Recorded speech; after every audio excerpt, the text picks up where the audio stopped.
Dear students, स्वागत है आपका अपने यूट्यूब चैनल मनोहारी मैथ्स में। प्रीवियस वीडियो में हम लोग समाकलन के सूत्र पढ़े थे और उन्हीं सूत्रों पर आधारित कक्षा 12 गणित समाकलन प्रश्नावली 7A ये जो बुक है माध्यमिक शिक्षा परिषद उत्तर प्रदेश प्रयागराज द्वारा स्वीकृत NCERT पाठ्यक्रमानुसार है। यह रतन प्रकाशन मंदिर है। लेखक डॉक्टर हरस्वरूप शर्मा, भगवत स्वरूप शर्मा, डॉक्टर शालिनी शर्मा और चंद्रशेखर दुबे। तो ये बुक है। इसके जो भी पाठ्यक्रम में जो प्रश्न है उनको हल करने की कोशिश किया जाएगा। तो आइए पहला जो प्रश्नावली है, प्रश्नावली 7A के कुछ प्रश्नों को देखा। वैसे प्रश्न बहुत से हैं, एक एक पैटर्न पर एक एक प्रश्न जो है देखेंगे तो ज्यादा बेटर होगा।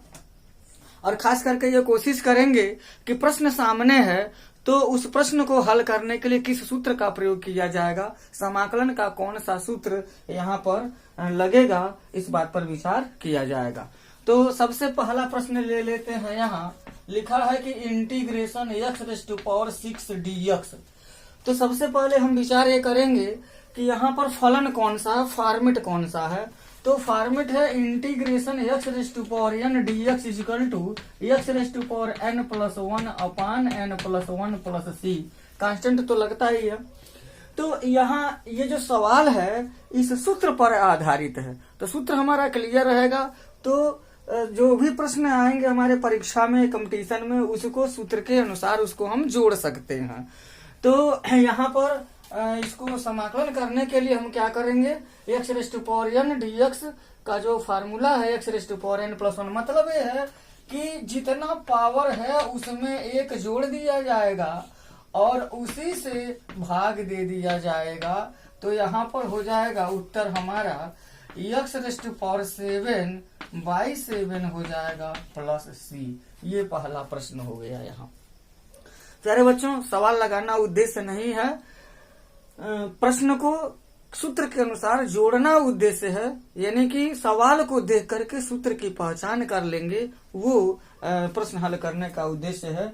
यहाँ पर हम ऐसा भी प्रश्न देख रहे हैं, जैसे मान लीजिए दूसरा प्रश्न दे दिया है इंटीग्रेशन x⁻⁻5 दे दिया गया। तो पैटर्न हम पहचाने तो कोई प्रॉब्लम है नहीं। इधर x⁻n है, x⁻5 है, पावर इधर पॉजिटिव में था, पावर इधर नेगेटिव में है, सेम फार्मूला लागू हो जाएगा। ये हो जाएगा x⁻5+1 अपान -5+1+c और यहाँ हो जाएगा x⁻⁻4 हो जाएगा। अब यहाँ हम एक काम कर सकते हैं, -1 अपान ये 4 तो रहेगा ही। अगर ये ऋणात्मक घात है, धनात्मक बनाना है तो नीचे लाएंगे तो x की घात यहाँ पर 4+c हो जाएगा। यहाँ पर हम इसको आंसर डाल सकते हैं। एक तीसरा प्रश्न यहाँ दिया गया है। तीसरा प्रश्न में क्या दिया है, लिखा है कि 2x इंटीग्रेशन 2x dx। अब 2x हो, 3x हो, 5x हो, कुछ भी हो सकता है यहाँ। तो उसमें जो फॉर्मेट है हमारा a⁻x dx का चलता है, a⁻x, और होता है integration a⁻x dx equal to होता है a⁻x अपान log a⁻e+c। ऐसा फॉर्मेट आता है। तो इसको जब हम हल करेंगे तो 2x है या a⁻x के सिमिलर है। तो यहाँ पर हो जाएगा a⁻x अपान log a की जगह पर 2 है, बेस e हो जाएगा और +c हो जाएगा। a⁻x upon log a base e हो जाएगा 2x अपान log 2 बेस e+c हो जाएगा। ये क्वेश्चन हो गया। अब एक तीसरा चौथा क्वेश्चन देख लेते हैं। चौथा क्वेश्चन में दिया है इंटीग्रेशन sec² x अपान cosec² x लिखा है, cosec² x dx लिखा है। तो अब देखिए यहाँ पर अंश में लिखा है हर, अंश बटे हर के भिन्न के रूप में आ गया है। तो कोई भी सूत्र लगाने से पहले उसको थोड़ा सा हल करेंगे, सिंपलेस्ट फॉर्म में ला देंगे। क्या यह और छोटा हो सकता है क्या, और सरल हो सकता है क्या? तो सिंपल करने के लिए इसको सबसे पहले हम क्या करेंगे, सेक स्क्वायर एक्स है, इसको तो हम 1 कास स्क्वायर एक्स लिख सकते हैं, और कोसेक स्क्वायर एक्स को 1 साइन स्क्वायर एक्स लिख सकते हैं, इधर डी एक्स हो जाएगा। और आपको मालूम है साइन स्क्वायर ऊपर हो जाएगा, तो कुल मिलाकर के यह हो जाएगा tan स्क्वायर एक्स हो जाएगा।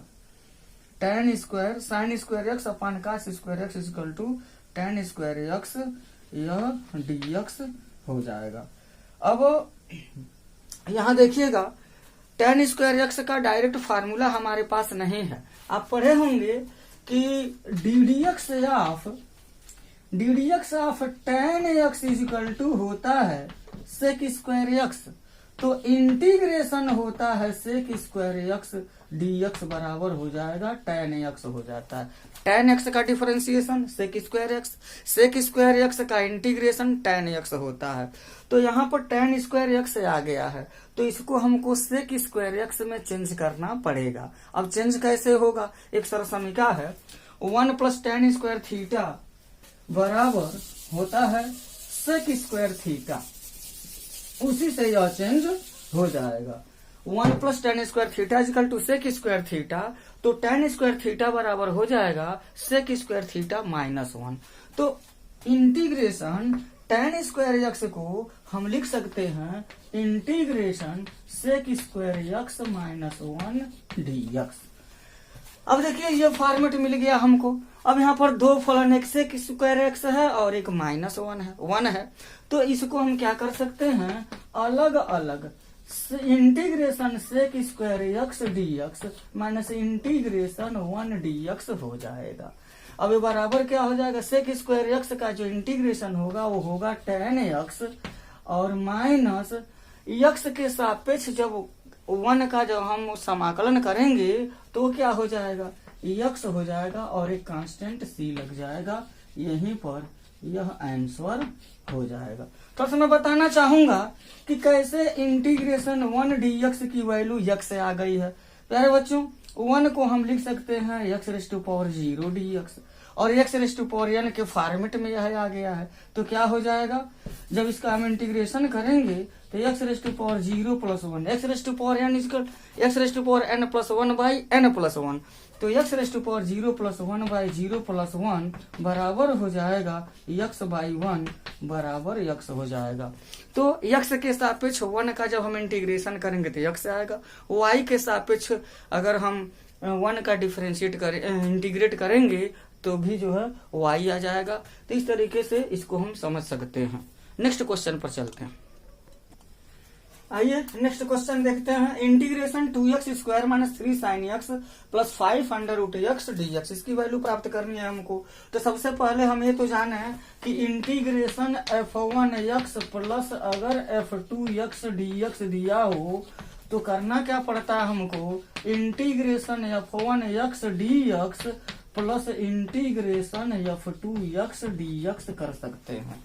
मतलब दो फलनों का अगर योगफल दिया हो या उनका व्यवकलन दिया हो, उन दोनों फलनों के अलग अलग फलनों के समाकलनों के योग अथवा अंतर के बराबर हो जाता है। तो यहाँ पर हम ऐसा कर सकते हैं। यहाँ पर देखिएगा 3 फलन दिया गया है, तो इसको हम सबसे पहले तो ये लिखेंगे integration 2x² dx minus integration 3 sin x dx और प्लस इंटीग्रेशन 5 √x dx हम लिख सकते हैं। इसको मिटा देता हूं, ये समझने के लिए काफी है।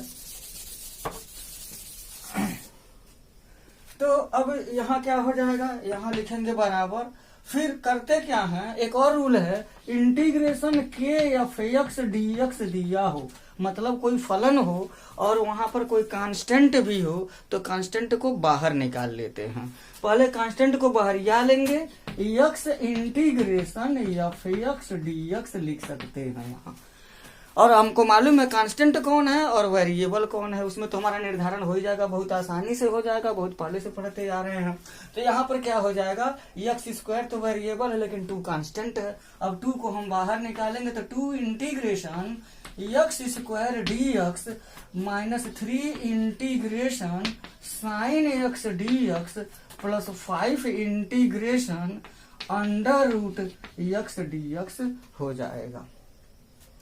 अब हम समाकलन करें। समाकलन कैसे करेंगे? यहाँ समाकलन करने के लिए एक बात लिख सकते हैं, यहाँ पर देखिएगा ये 5 को तो हमने बाहर निकाल लिया, लेकिन अंडर रूट एक्स को हम x raise to power half भी लिख सकते हैं। अब यहाँ फॉर्मेट देखिएगा, ये 2 हो जाएगा, ये एक्स स्क्वायर डी एक्स है, x raise to power n वाला फॉर्मेट लागू होगा यहाँ, तो यहाँ पर हो जाएगा एक्स क्यूब बाई 3, डायरेक्ट कर सकते हैं, x raise to power n plus 1 by n plus 1 का फॉर्मेट लागू होगा यहाँ, माइनस हो गया 3, और साइन एक्स का जो डिफरेंशिएशन होता है वो माइनस कास एक्स होता है।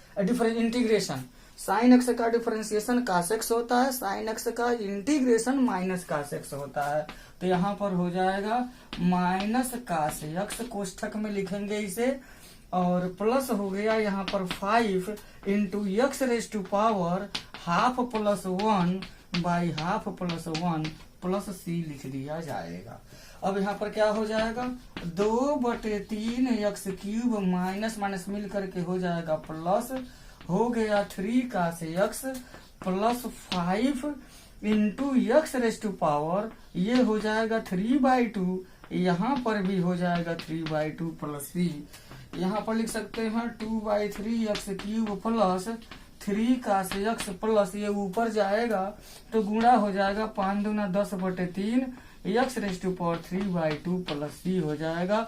इससे ज्यादा इसको छोटा नहीं कर सकते, क्योंकि ये सब विजातीय राशियां हैं, न जुटेंगे न घटेंगे न कटेंगे, सब के सब बचेंगे। यहाँ पर आंसर लिख सकते हैं। अब देखिए इस तरह का प्रश्न है तो क्या करेंगे, integration x square into 1 minus 1 अपान एक्स स्क्वायर डी एक्स है, तो सबसे पहले तो ये करें हम इसका पहले अंदर गुणा कर लेते हैं। गुणा करने के बाद या अंदर कोष्ठक वाले को हम सरल भी कर सकते हैं, नो प्रॉब्लम।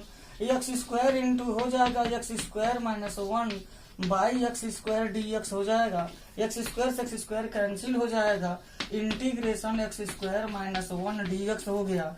और यह दो फलनों का अंतर है तो इनका अलग अलग इंटीग्रेशन का अंतर आंसर आना चाहिए। यहाँ पर हो जाएगा x cube by 3 minus x plus c, यहाँ आंसर हो जाएगा। बहुत ही आसान है, इस तरह के और भी प्रश्न हम हल कर सकते हैं। नेक्स्ट क्वेश्चन यहाँ पर दिया है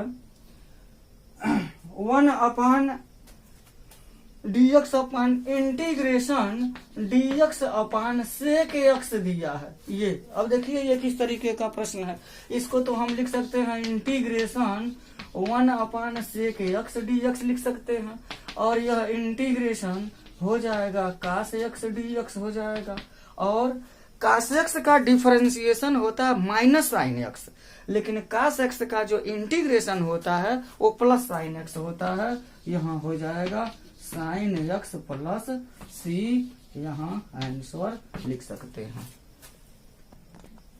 एक छोटा सा प्रश्न है यहाँ, अब देखिएगा इसमें हम क्या कर सकते हैं, अंश भी है हर भी है। अंश हमारा त्रिपदी व्यंजक है और यहाँ पर एक पदी व्यंजक है हर में, तो क्या करेंगे यहाँ सबसे पहले हम ऐसा कर सकते हैं जैसे बताया गया होगा a प्लस बी बटे सी है, अगर तो इसको हम a बटे सी प्लस बी बटे सी तो लिख सकते हैं, दोनों के बटे हम लिख सकते हैं उसको।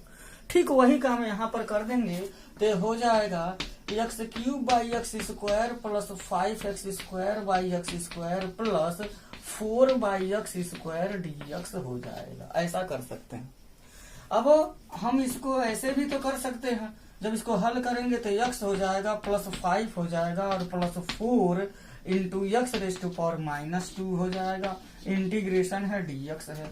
अब ये अलग अलग फलनों का समाकलन निकालने के लिए क्या करेंगे, integration x dx plus 5 integration 1 dx plus 4 integration x raise to power minus 2 dx हो जाएगा। तो यहाँ पर क्या हो जाएगा एक्स स्क्वायर बाई 2 प्लस 5 1 का जो है इंटीग्रेशन करना है तो हो जाएगा एक्स, जो कि एक्स के सापेक्ष कर रहे हैं तो प्लस हो जाएगा 4 x raise to power minus 2 plus 1 divide by minus 2 plus 1, next में सी लिख सकते हैं। अब यहाँ क्या हो जाएगा x square by 2 plus 5 x और यहाँ देखेंगे एक्स रेस्ट टू पावर -2 + 1 तो एक्स रेस्ट टू पावर -1 हो जाएगा, और यहाँ पर -1 हो जाएगा तो उस माइनस को 4 के पहले लिख सकते हैं, और जो यहाँ x इनवर्स होगा उसको हम 1/x लिख सकते हैं, प्लस c हो जाएगा, यही आंसर हो जाएगा। तो प्यारे बच्चों, इस वीडियो में इतना ही। बहुत छोटे छोटे प्रश्न थे, सिर्फ सवाल को देख करके सूत्र को पहचानने की विधि आपको पता चल जाएगा, तो आगे भी आपको प्रश्न समझ में आने लगेंगे। आप वीडियो को देखिए, ध्यान से देखिए। अगर कोई कमेंट्स हो तो आप लिख सकते हैं, बता सकते हैं, उसका समाधान किया जाएगा। आपने वीडियो को देखा, बहुत बहुत धन्यवाद। जय हिंद।